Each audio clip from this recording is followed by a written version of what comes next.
Noong 1687, ang misyon ng San Isidro Labrador ay formal na itinatag bilang isang bayan at parokya na hiwalay sa San Mateo at inako nito ang pangalan na Marikina mula sa hasyenda ng mga Jesuita.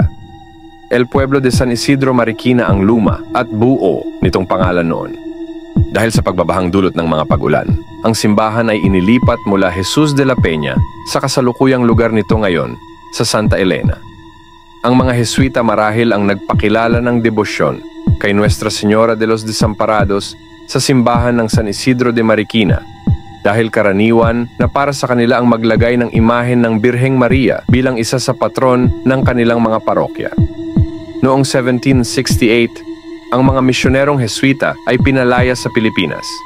Naiwan nila ang kanilang malawak na mga hasyenda at parokya. Ang ating parokya ng San Isidro de Marikina ay ipinasa sa mga sekular na pari.